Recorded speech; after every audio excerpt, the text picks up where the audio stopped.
This is the final contest, what it looks like as a cartoon. Pac-Man is back. You get to program a team of Pac-Man. 2 Pac-Man are on your team.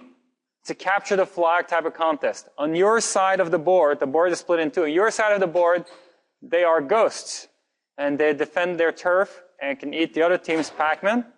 When on the other side, they cross over, they're Pac-Man and can collect the food pellets. When you collect food pellets, you kind of put them in an imaginary bag in some sense. And if you get eaten by a ghost, namely by the other team, then that bag opens up and all your food pellets spread out again. You'll only get that score when you're back on your own side. That's when you have really collected the food pellets. It's timed, so it doesn't play till everything's done. It's after, I think, 2 minutes, it'll see whoever has the most food pellets collected, and that's the winner of the game. This is what it looks like, less cartoonish. You get to team up with up to 4 people. So regular projects was up to 2. If you always had that other team that just seemed so cool and so good, now is your chance to partner with that other team and be a super team, right? The way you do that is, aside from talking to them and trying to convince them that you should work together, is you go to the contest webpage, and let's switch to that. See if I can pull that up here. This is what it looks like. Some people already started. The red teams are staff teams. So we already have a team called Basis that's ahead of every other team, including ahead of all the staff teams. Fantastic. Now, at the bottom of this website, you can upload a bot, or you can make a partner request. So I could put an edX username in here, send a request, and then that person, when they log into this webpage, they have a friend request, so to say, and they can reject that or accept that. That's completely up to you. You can show off how many friend requests you have and so forth. You need to know the other person's edX username, though, to join their team. So make sure if you want to join somebody that you know their edX username. Then you can upload your bot. After you upload your bot, let me see if I can bring this online. Airbear is connected. All right. So let's see if actually something would happen here.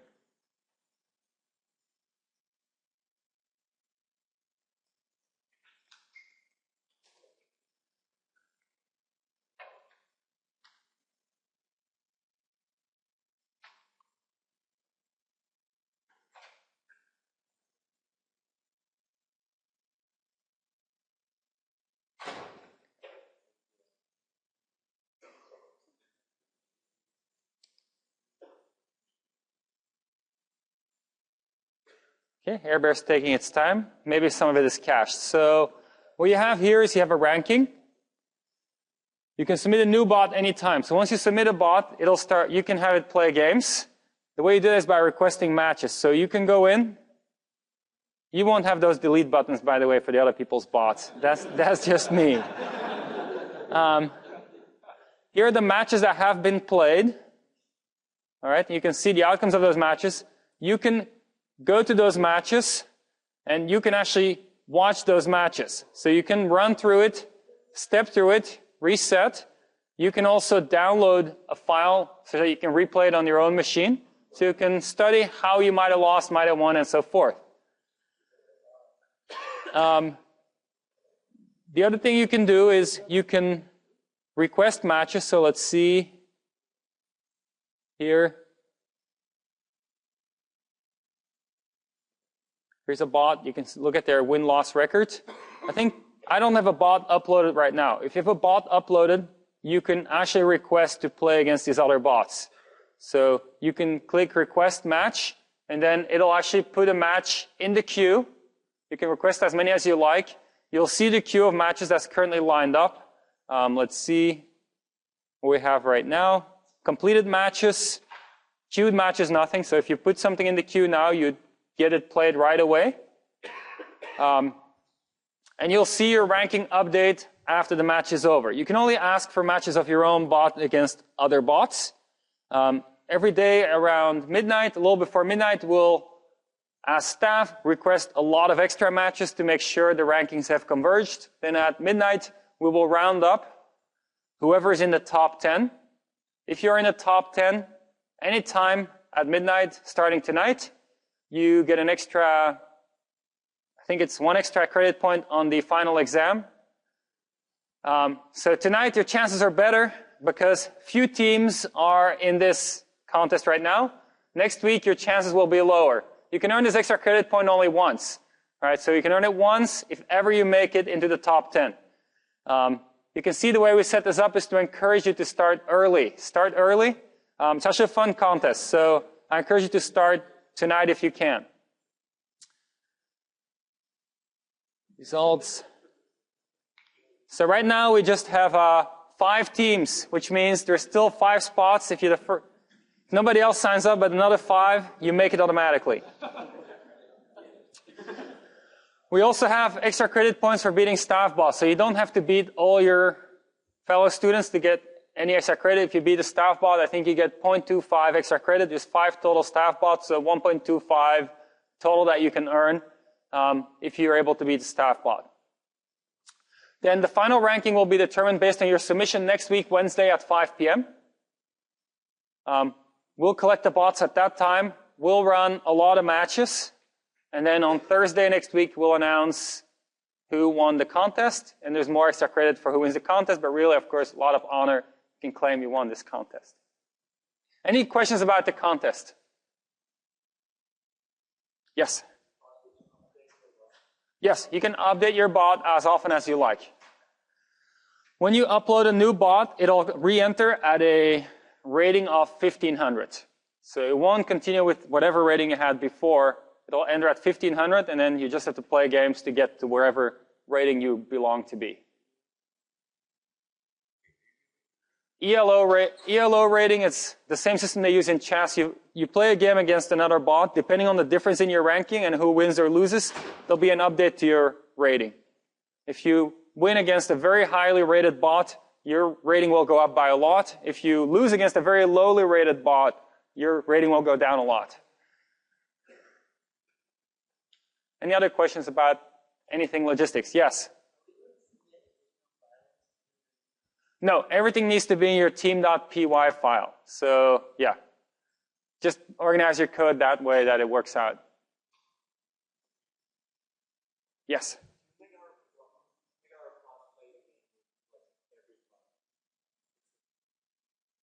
When we do our roundup around midnight, we will request tons of games. And we'll then see how things converge after tons of games. We'll see how many bots are in the system. If there's 100 bots in the system, we might not play every bot against every bot. We might just randomly subsample, and it'll probably converge to the correct ranking even with a subset of the matches. Even the same 2 bots will not always have the same outcome because the board that you play on is not always the same. And whether you're red or blue can also affect the outcome of the game a little bit. So typically you'll be pitched against each other multiple times to see what the actual ranking is. One team moves before the other team.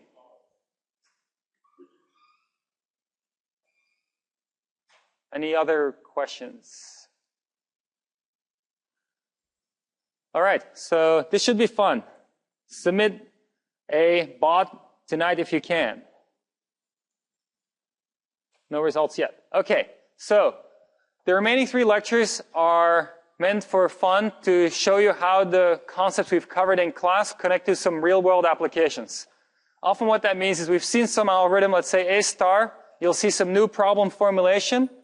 You won't see exactly what the heuristics are that are the right heuristics for this real-world application, but you'll at least get the intuition of how things match up and how you might solve that real-world problem with some of the algorithms we've seen, or maybe extensions of those algorithms.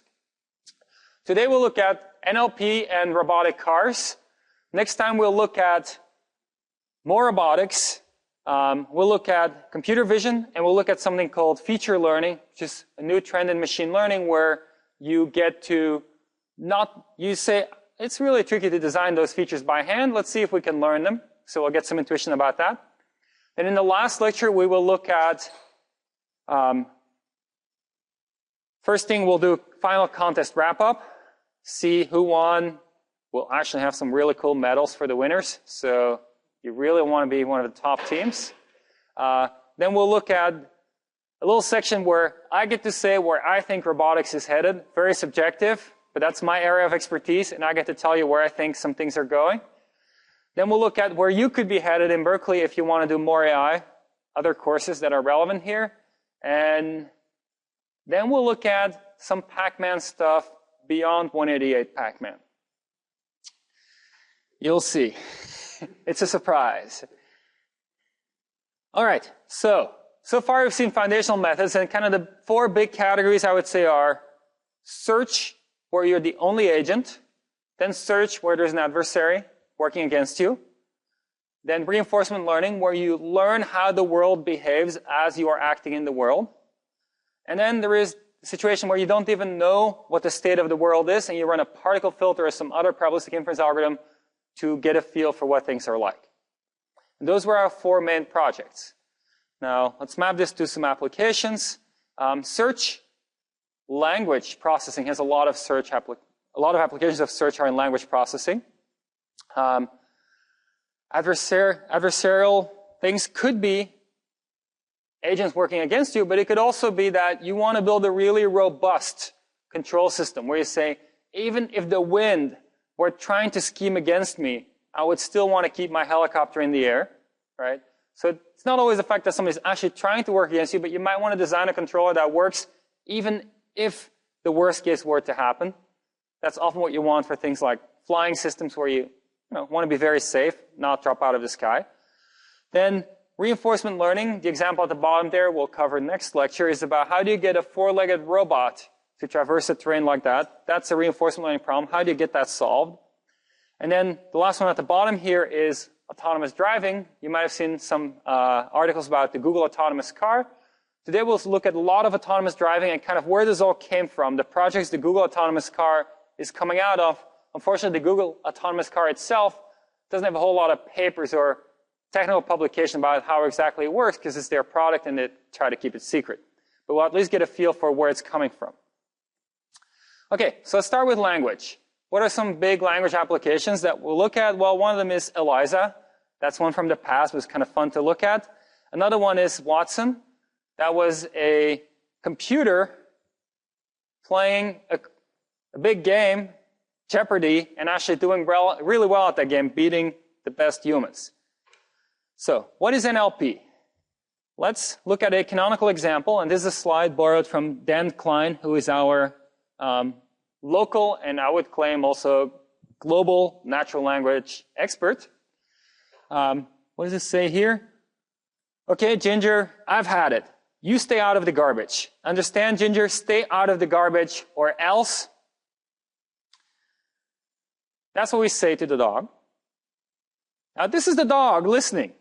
Blah, blah, Ginger, blah, blah, blah, blah, blah, blah, blah, blah, blah, Ginger, blah, blah, blah, blah, blah. Okay, what is this thing over here? This dog is running something we all know how to run. It's called grep. It just grabs. This is actually what a lot of language processing is like. And you can get somewhere with grep and do some pretty cool stuff. Really what we want that in the perfect NLP world would be something where you actually have some real NLP system that understands what's going on. Now that doesn't mean whenever you have a real world application, you shouldn't first try grep and see how far you get. That's your baseline, and then you see whether you can do better or not with a sophisticated machine learning algorithm. Okay, so the fundamental goals of natural language processing in the context of AI, so the computer processing the language, are very broad. I mean, there's a lot of things that you could do there. Speech recognition, machine translation, information extraction, right? That's a bit what Watson is doing. Dialogue interfaces, question answering. More modest things are things like spelling correction, text categorization, and so forth. All right. So what's the big problem with language processing? I would say one of the big problems is ambiguities. And we'll look at that in the context of a couple of ambiguities that we can put on the slide. Here's the first one. Enraged cow injures farmer with axe. So what's going on here? there are two possible interpretations of this sentence. One of them is the natural one that you know is true, or you kind of think is true. The other one is the less natural one that you kind of wonder whether it would be true. And because of that ambiguity, and your brain kind of gets in this funny mode and you start laughing, right? And there's a lot of those things we can come up with. Here's another one. Hospitals are sued by 7-foot doctors. Are these really tall doctors suing the hospital, or are these 7 doctors, right? Ban on nude dancing on governor's desk. Two possible interpretations.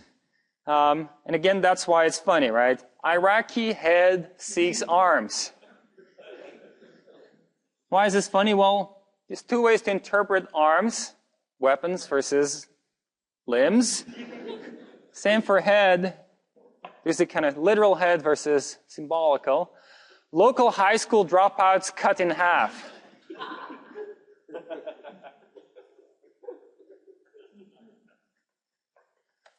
Juvenile court to try shooting defendant. Stolen painting found by tree. Kids make nutritious snacks. This is the best one. This is the best one in my mind. Okay, so we know why they are funny. They're funny because there are multiple interpretations, and one of them is the right one, and the other one is just a little wrong, and we kind of feel maybe bad that we even have that interpretation in our head. So what does that mean in terms of language processing? Think back to grade school. Probably the most annoying exercises you found you were doing at the time was these things where you'd annotate things, verb, phrase, verb, noun, article, and so forth, right? That's really what the computer is supposed to do here and figure out the structure of these sentences, right? It's because there's different ways of doing this.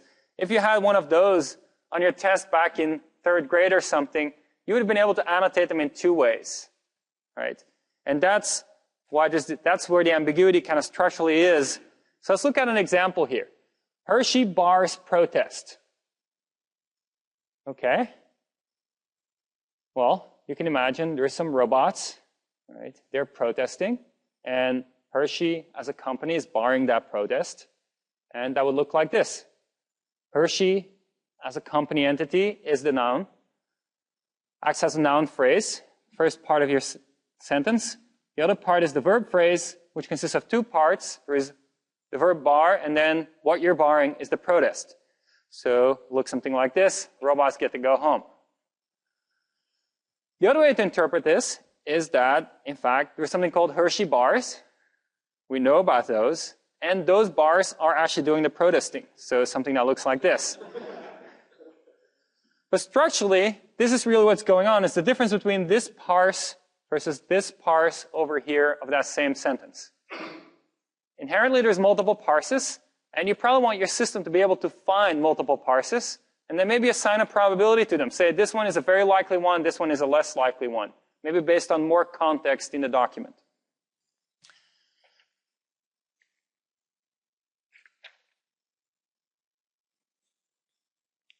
So how do we model this? This here, what we see is a grammar in action, right? It's some set of rules where you're allowed to compose a sentence of a noun phrase and a verb phrase, and then a verb phrase could consist of just a verb, or a verb and a noun phrase, and so forth. Formally, what this is a context-free grammar, which you might have seen in some CS theory classes. Essentially what it means is that you have some set of production rules. You start at the root, and for language, the root will always produce what it would call a sentence. So S, the sentence. A sentence in this grammar here consists of a noun phrase followed by a verb phrase. Then a noun phrase could consist of a prepositional phrase here. Verb phrase could be this over here. But you could also have things like a verb phrase could have multiple productions, and so you have multiple possibilities for what your verb phrase could become. And all the way at the end, you have things that produce actual words. So you have a sequence of productions, and when you're done, the terminal symbols are actual words in your dictionary. So if you have this kind of context-free grammar, you make it probabilistic, meaning that you assign probabilities to each of these production rules. You could now sample from your grammar. You can, in principle, step through the rules. You have a sentence, see which rules apply to a sentence, then see with which probability each one of them applies, sample, there you produce your sentence as a verb phrase and a noun phrase or something like that. Then you go to your noun phrase, verb phrase, you do the same thing, you look at the possible rules, you sample from each of these rules according to their probabilities, and that way you start generating a full sentence. Will that probabilistic model generate really good sentences? Not necessarily, but that's the model you would be working with. It'd probably generate reasonable sentences. Grammatically, they'd be good. Semantically, they might be somewhat not meaningful, depending on exactly what grammar you have. Now, the backwards problem, the inverse problem of given a sentence, finding the most likely parse tree for that sentence is a search problem. Because you could say every production that I make has a probability associated with it. If I take the log probability, that could be my score. And then every production has a log probability associated with it. We sum them together, and the highest sum of log probabilities is the parse that has the highest likelihood of generating this sentence.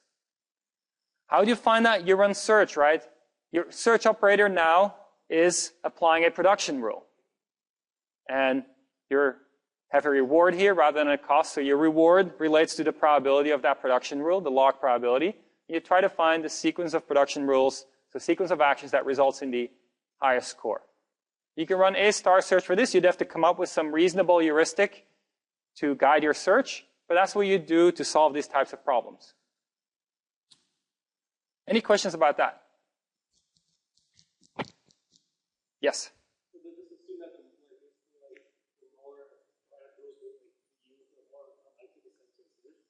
Yes, a system like this will have the side effect that if you are very deep in a parse tree, you'll have done many productions, and most likely they will have lowered your probability as you go down that tree.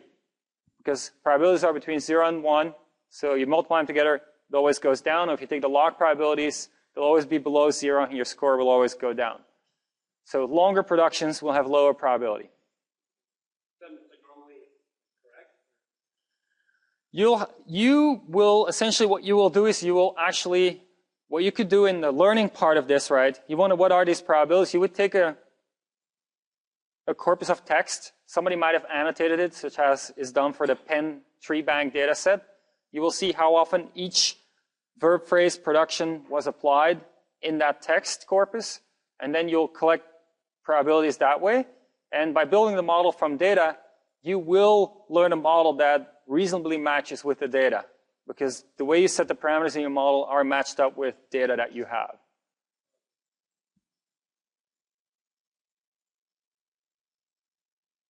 Okay, so let's look at what the kind of problems this can solve. Here is a long sentence. Hurricane Emily howled toward Mexico's Caribbean coast on Sunday, packing 135 miles per hour winds and torrential rain and causing panic in Cancun, where frightened tourists squeezed into musty shelters. So what you see up here is an actual output from one of these systems that successfully parses this. I mean, it's not meant to be readable to you. It's meant to be not readable to you, so you're impressed in terms of what these kind of systems can do, and parse this into a pretty complicated structure. Okay, dialogue systems. So you want maybe not computers talking to each other, but computers talking to you, and get something interesting out of that. The oldest story there, or the best known story that's pretty old, is the psychotherapist story. This was in 1964. Somebody built essentially what you can think of as a chatbot, and the idea was that they were trying to build something that would pass the Turing test. Remember, the Turing test is this thing where you are having a conversation with somebody or a computer, and you don't know. And as you go along, if you still can't disambiguate whether it's a person or a computer, then you pass the Turing test with that computer if it were a computer. And so this is a system they built. It's a psychotherapist, which is kind of a clever trick. And you can have great chats with these psychotherapists. So here's an example implementation online of that therapist. You can say, hello, my name is Eliza. How may I help you? Hello, my name is Pieter. How can Eliza help me? Any suggestions? Okay.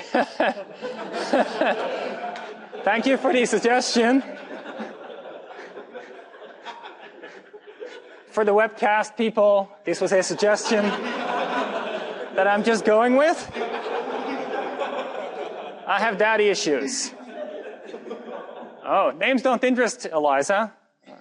Fine. How about my daddy issues? Does that question interest you? Yes. Are you sure? Yes.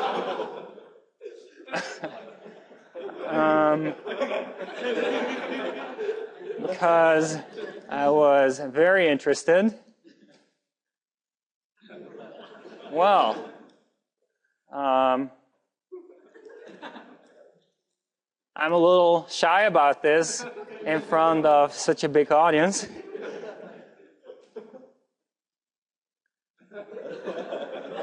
Maybe. So, you see what's going on here? Somehow, by taking the role of psychotherapist, Eliza is able to have a reasonable conversation with me. Maybe not the conversation I was looking for. But the idea is that you kind of turn things around on people and ask questions that are pretty generally applicable. So you don't have to fully understand where they're coming from to be able to have a conversation with them, right? And this was actually pretty successful. And you can actually fool people into chatting with something like Eliza for quite a while before they realize it's just a computer and it's not a person on the other side. If you start doing other things, start talking about, not therapy type stuff, it wouldn't really work. But this was a good attempt, and people keep trying this. Build chatbots, fool other people that they're chatting with a person, and, maybe they sometimes succeed depending on the type of person that's chatting with them. Let's take a look at what you could argue is maybe the state-of-the-art system in question answering or having conversations, which is Watson. So, give a little bit of context. I think it's now 2 years ago. There was this contest. IBM was building this machine called Watson, and the idea was that there was this contest Jeopardy, a quiz on TV, and essentially, it's a quiz phrased in a funny way where you have to ask a question to give your answer, but the bottom line is that somehow you're asked about something. Let's give an example here. It could say, a camel is a horse designed by this. And then you're supposed to come up with a question that asks for what you would fill in over here. You might think about this. You might have heard this expression before, and you might know what the word is. If you are Watson, you have collected everything you could from the internet. You then have indexed all that information. In that indexed information, you go look up phrases like this. You kind of see what you find, right? So let's take a look at this thing here. A camel is a horse designed by. This is a Google search. You see the first one saying by committee. The second one by a committee. The third one by committee. The next one by a committee. Next one by a committee. So at this point, you kind of start thinking, you know what? I think I know the answer. This answer is going to be committee, right? And you might dig deeper on those web pages to see what's going on. If you see confirmation for this word committee there, and all seems to be looking good. And then if you're Watson, you maybe say, okay, that's what I'm after, and then you answer, what is a committee? Now, let me give a little bit of context here. Who are the people playing against Watson? You have, I think this guy's name was Jennings. Ken Jennings, and then here, this guy was less famous, but was, I guess, the second best person playing this game. Ken Jennings was this guy who had won this Jeopardy quiz. If you win, you get to stay on. He'd won it so many times in a row, is generally agreed upon, nobody is better than him. He knows everything best among humans. Then Watson came in, and this is the kind of reasoning Watson will do. There's a little more to it than just answering these quiz questions. It will have some distribution over what the answer might be. Committee has a 52% chance, other things have a low chance. And then based on how confident you are, you might wager a certain amount of money on putting your answer down. And you do some kind of search in an expected max tree to see what the right thing is to do. Okay, so that's the context. Watson, the IBM system, actually won, beat both humans, who were considered the best humans at this kind of game, which means that Watson really did something that, is if you kind of in the street, you ask somebody a question and say, oh, what's the answer to this question? Watson might be better than people you ask in the street to answer that same question. There's a subtlety here. Would it win against all people? Well, Watson was favored a little bit here in this contest. Not saying it wouldn't have won otherwise. It was playing against two people. And those two people usually will know the answer to the same question, and they kind of split up their prize money, right? Whereas Watson will know there will be two people will be good at the same thing, and their prize money gets split compared to what Watson is doing. So maybe Watson had played just against Jennings. Maybe it would have been a closer competition. Who knows? So how does Watson do it? Collect all data. It's not on the internet technically because it's not allowed to communicate with things on the internet. It pre-indexes everything and then has everything stored on its own machine, answers based on that. Okay, machine translation, another big natural language application. Here's an example of Google Translate in action, a web page that was originally in French, translated into English. How good is it? Well, if you know French, you can evaluate this. It's actually pretty good. If you don't know French, then, well, you at least know that this English makes sense, and you hope that it matches what the original French was.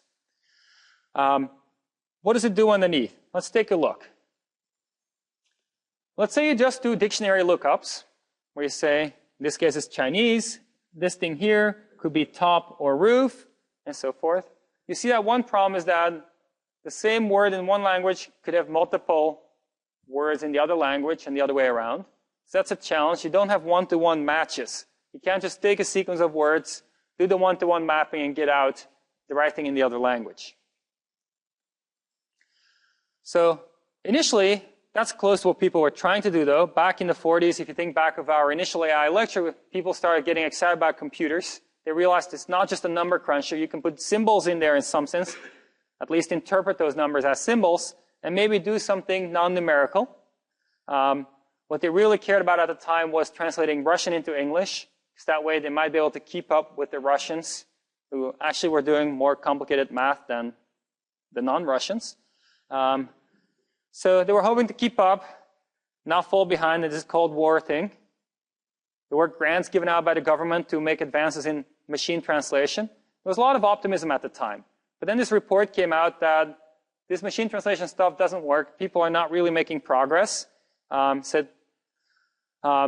Presumably it means going by algorithm from machine-readable source text to useful target text. In this context, there has been no machine translation. Now, if somebody says that who has a lot of influence, what happens is that the government says, oh, wait, let's not give money anymore to people who do research on machine translation. That's just not working. Let's put our money somewhere else. And so you get this whole dry spell here where not a whole lot happened in machine translation. In the 90s is when the kind of AI spring came around. In fact, the whole of AI had a bit of a dry spell over here. And people started looking at statistical techniques. And those statistical techniques gave them a lot more leverage than prior art. And at that point, a lot more people got excited again about artificial intelligence and really started pushing the field forward, and more money came around again to kind of drive the field. So we got statistically driven approaches to machine translation. And at this point, look at Google, that's very statistically driven. They collect lots and lots of data. It's not like there's a person there carefully annotating how you should translate it. It's just corpora, often text in one language in another language, matched up sentence by sentence, and somehow that data is used to then figure out how you should translate entire sentences that you haven't seen before. Here's an example. You have, in a typical machine translation system that's driven by data, you have a sentence-aligned parallel corpus, like this one here. These are translations paired up, Spanish and English.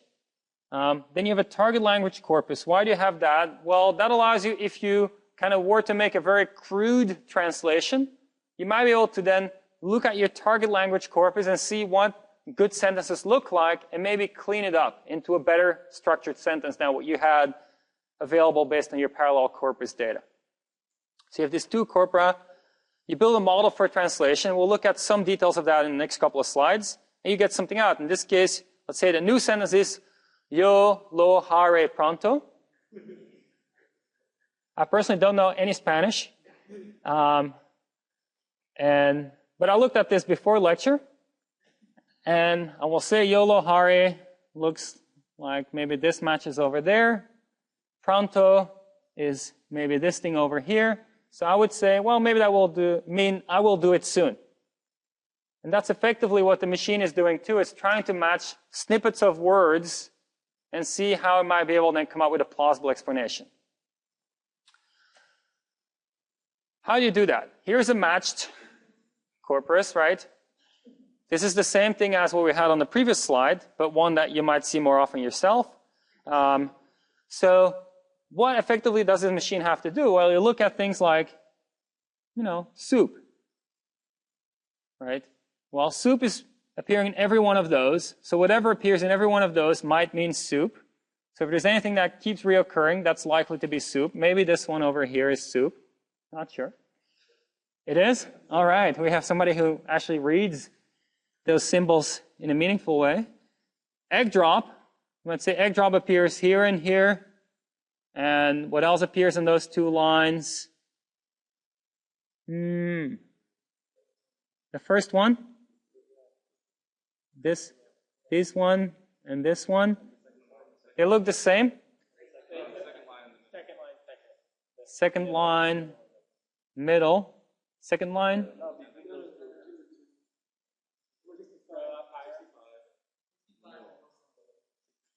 65, middle symbol. This one here. Thank you. I was thinking they didn't look exactly the same, but so those look the same. Now you check, does it appear only once or only twice in this corpus? If it does, then likely that's the symbol for egg drop, and so forth. But effectively, that's the information you have. It's not that the machine goes through ahead of time and tries to figure this out, but effectively, that's the information you have available. If this matched corpora, and that's where you somehow need to extract how things match up. Oh, we had a third time egg drop tucked away over here. No, that's soup over here. All right, so what does it look like with regular languages? Well, languages I'm more familiar with reading. Here's a sentence. Gracias lo haré de muy buen grado. You can think of this as what is emitted. These are your evidence variables. These are your state variables in your HMM. This is an HMM.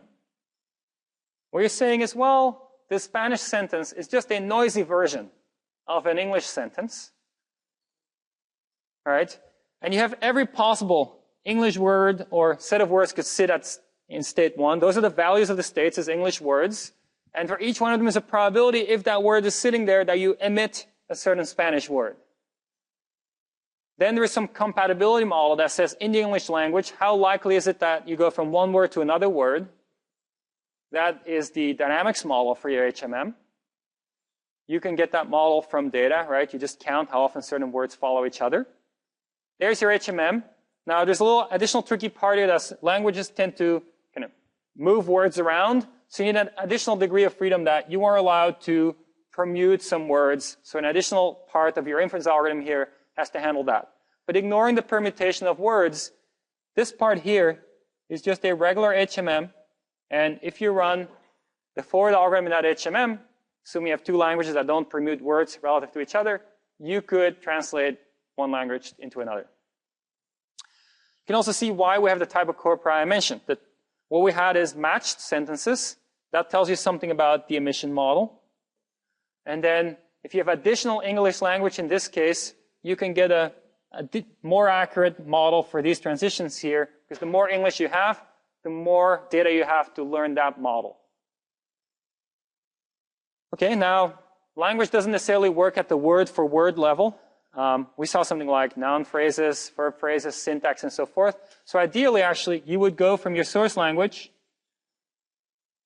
You wouldn't work at the level of words. You would think of them as phrases, maybe parse the syntax, get to the semantics, get to something called interlingua, which is the kind of overall meaning of what the sentence is saying. That's not even language specific. And then from there, you would come back down, make into a semantically meaningful sentence with correct syntax and so forth. Now, the path we followed so far was essentially this path. We didn't just translate words, but we tried to do it in the context of a sentence. But what people are starting to look at now in machine translation research is how do you go up and account for syntax. We've seen that you can parse sentences. Maybe you can use that to somehow leverage the syntax. And then ideally, you'd go even further up to get to semantics and so forth. Yes? No idea. It'd probably be some variable some hidden variable that's never observed, and it would somehow pop out of your system. Nobody's actually achieved this. The red arrow here, this is the highest level practical systems have gone.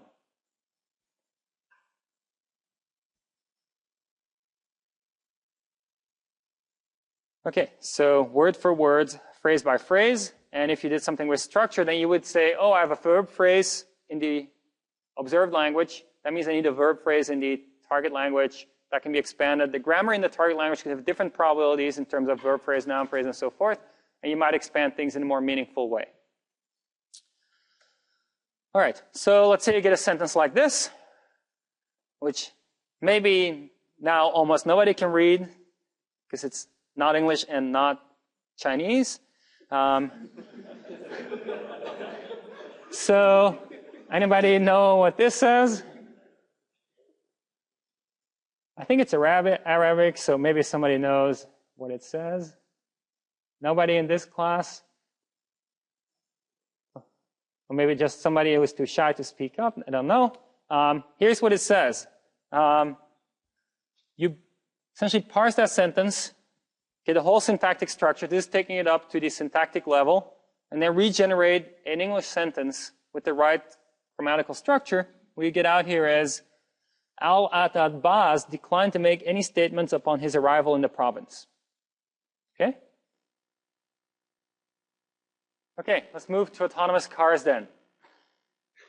Back in 2005, there was a big autonomous car race organized by DARPA. DARPA is the Defense Agency for Advanced Research Projects, essentially run by the Army, and they got interested in autonomous driving.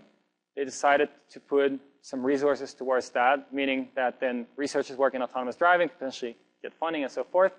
The format in which they did this one was such that if you were to win the contest, you get $1 million. If you don't win, you get nothing.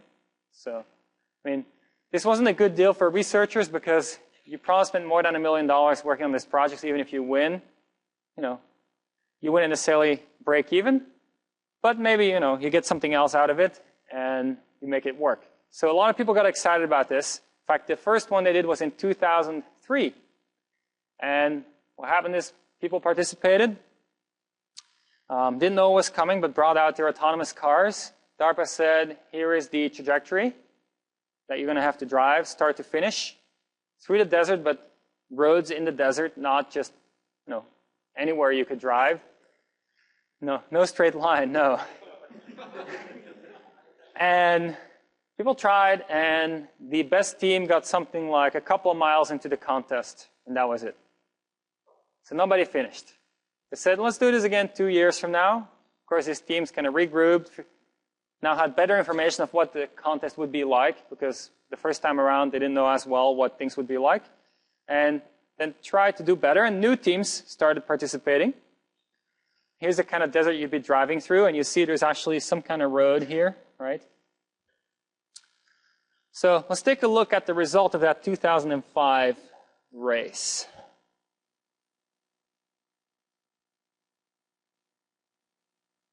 The first time it's ever been done. Autonomous vehicles. As dawn breaks over the desert, robots prepare to boldly go where no robot has ever gone before.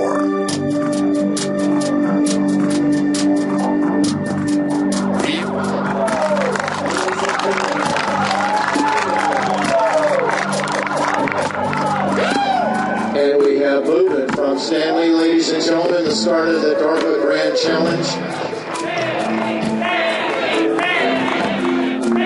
After months of tireless effort, there's a lot at stake. And now Sandstorm. A vision they all share will now be put to the test. Launch of the system block here.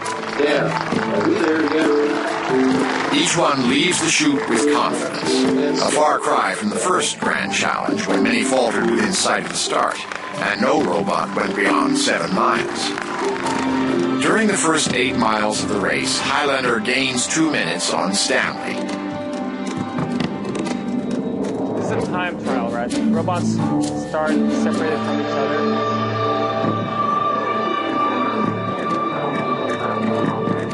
We got some work to do, guys.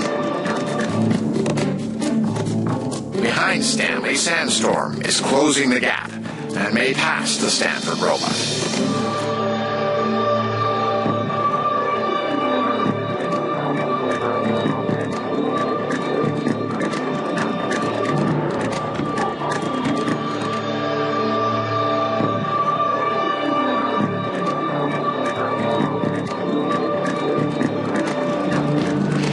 At mile 26, Teen Dad's laser comes unbolted from the roof.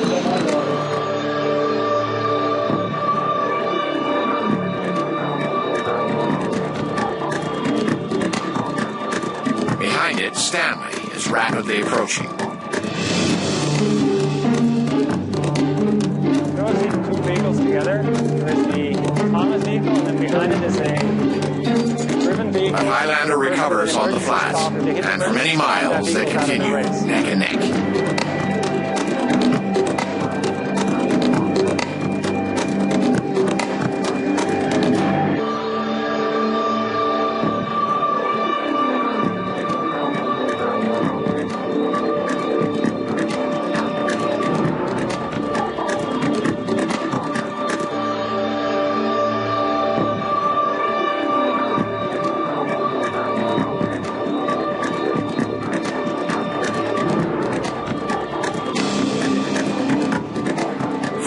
After leaving the starting line, Stanley now leads the pack, and just 5 robots remain on the course. To finish, they must wind through a treacherous mountain pass, and Stanley...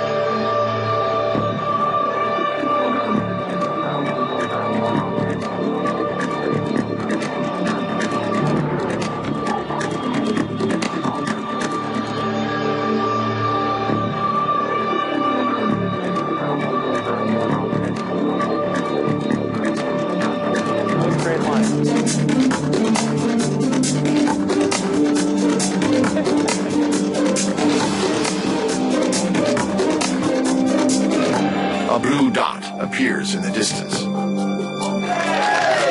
After driving 6 hours and 53 minutes at an average speed of 19 miles an hour, Stanley is about to become the first vehicle in history to drive 132 miles by itself.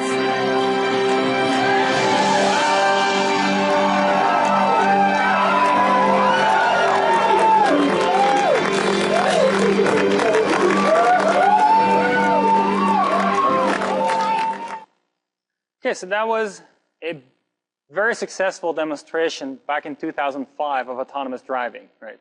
This was 6 hours of driving. I think it was something about 80 or 90 miles that it traveled through some pretty trickery situations, and it completed.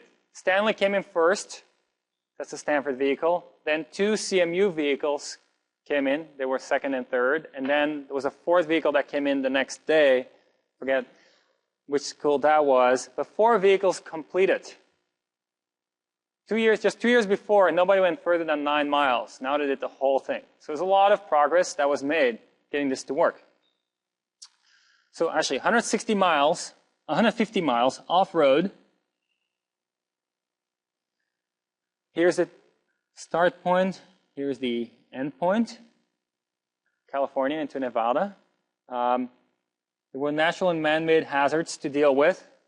No driver, no remote control, and also no dynamic passing. So whenever you were about to pass a vehicle, the other vehicle would be stopped on the side of the road, disabled temporarily, then you got to pass it, and then after that the other vehicle could continue again behind you. Okay, so this is what the road looks like. Keep in mind, the computer doesn't have our vision system per se. It has to figure out from those numbers that encode those pixels where the road is, right? but we got pretty far with a lot of cars. Let's take a look at what was done before the race started. So before the race started, to be able to participate in the race, there were some qualification rounds. And not all teams made it through the qualification rounds. And so let's take a look at what kind of things can happen if you don't program your car right.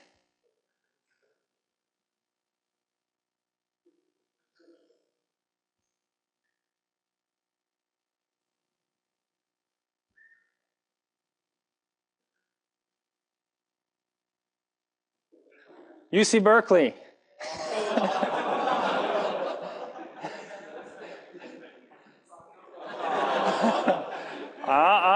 Comes back up.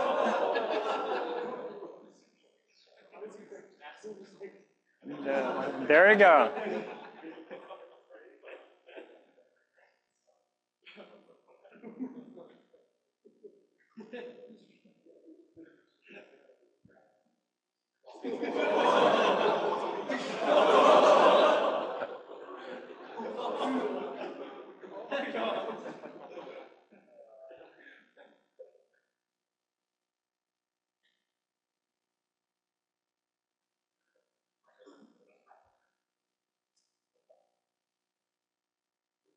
It can help to have a more powerful vehicle, right?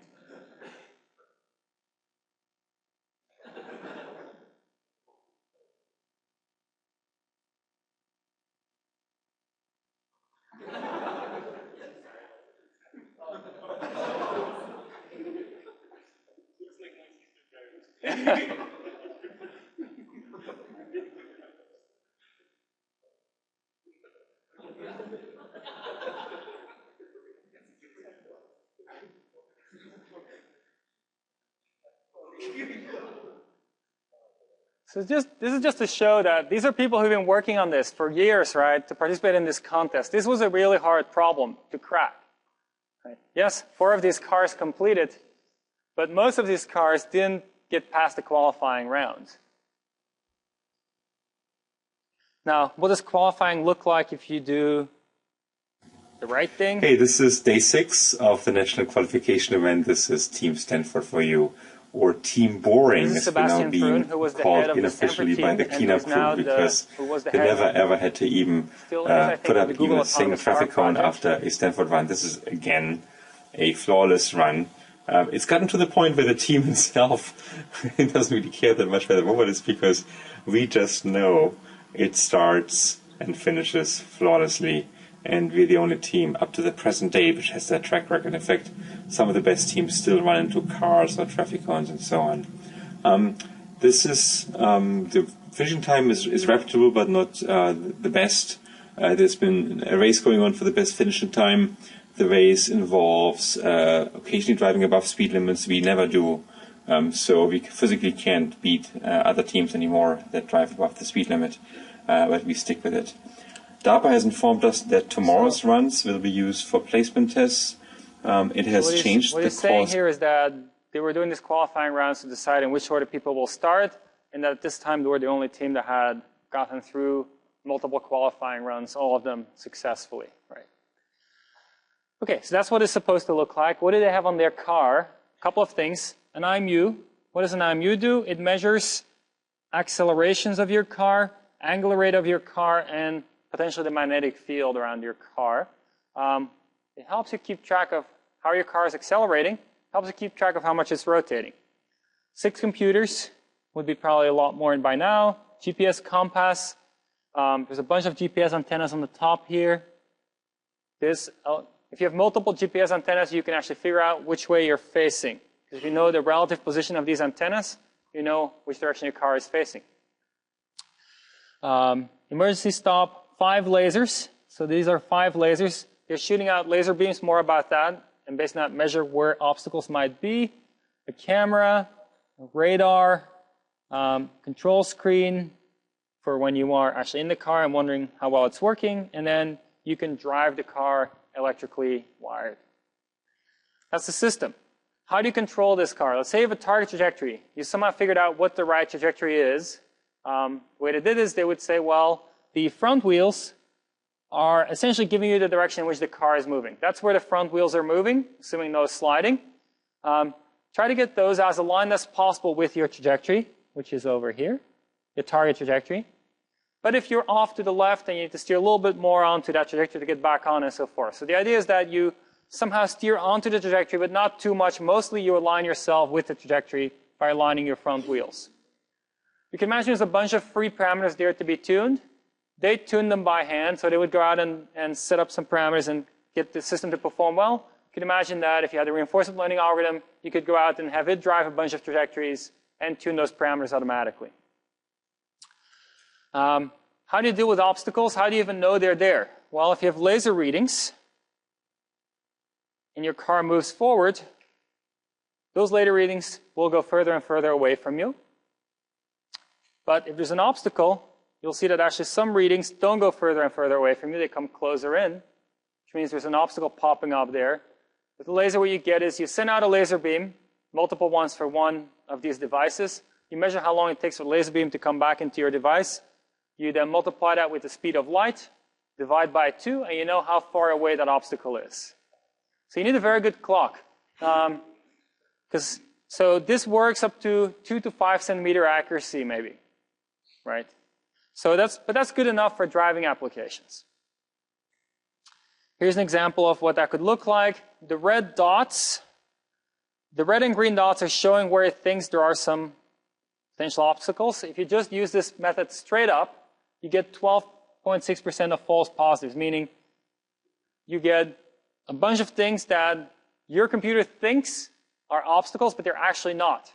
If you do that, then you might stop your car and be stopped and be like, well, I'm in front of an obstacle, I can't drive anymore, whereas it's not true in reality. So you don't want that. One thing to do is to build a HMM around this. So rather than saying, I'm going to use one sensory measurement, this measurements from one time, I'm going to combine them from multiple times. I know if there's an obstacle at time t in a certain location, it's likely still going to be near that location.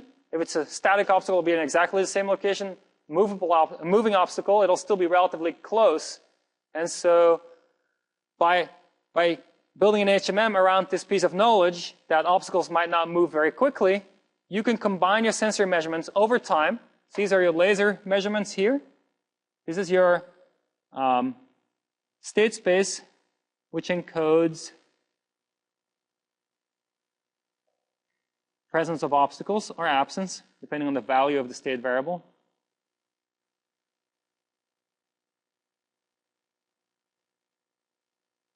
And then GPS and IMU, you can use in two ways. You can think of them as measurements, which is probably the most natural thing to do. I'm measuring position. I'm measuring angular rate. I'm measuring acceleration. Sometimes it's easier to implement it by thinking of it as your control input to the system. You don't really directly control it, but when you build your model for the world, you think of it as if you controlled a displacement, as if you requested some displacement and some rotation, and then build your model that way. It's a choice. This is the choice they made, so that's what I'm showing. All right, if you do that, you go from 12.6% of false positives down to 0.02% of false positives. Now you can actually reliably detect whether there's an obstacle or not and navigate crowded spaces as needed. In addition to the laser, there is a camera. You might think, why do you need more than a laser? Well, the laser only looks so far ahead. Maybe depending on the conditions, how much light there is around you, the quality of the laser, maybe you look between 5 and up to 50 meters ahead, but that will be the limit for most of these lasers. Now, you often want to look further ahead, know what's going on further ahead than just several meters, and so a camera can look further ahead for you. So you want to somehow detect that this here is where the road is going. For us, that's easy to see, but the computer doesn't necessarily know how to do that. And if you detect it the wrong way, you might think a tree trunk looks like road and you drive up the tree. So here's an idea that they had, kind of a clever idea. That was one of the really cool things that came out of this was they said, let's think of the laser as really knowing where the road is when it's nearby. The camera, well, to learn what is road, what is not road, we need to get a lot of labeled data. But if the conditions change, dark, bright, different type of road we've never seen before, how are we going to be sure that we have enough data to do that classification. Maybe at some point, the road is just easy to recognize as just the gray stuff. But then somewhere else, actually, the road is the maybe pink stuff, and gray is what's on the side, and so forth. So you want to adapt to the situation that you're in. So what they said is, let's do the learning while we're driving. So as they're driving, the laser is looking out and detecting the shape. Based on this, it knows exactly where the road is nearby. But what you get from that, you get some extrapolation there. What you get from that is also your camera, what you see here now, is after you've done that for a while, you know where the road is, you can go back in your data log of camera views. You can trace back to maybe 10 seconds ago, where I am now, and where the laser is now telling me that there is road. 10 seconds ago, that was something that I could see in my camera view. And I now have labeled data. The laser has labeled for the system where the road was in these past pictures. And then you can do supervised learning, let's say a support vector machine or a perceptron, to detect where in the camera view the road is. And the more you drive, the more data you get, and also the more recent data will tell you most about what the road looks like right now. So that's the system they use to understand what the road looks like in the camera view. It actually works pretty well, right? The red is what they detect as road. It's not necessarily perfect, but it's pretty good.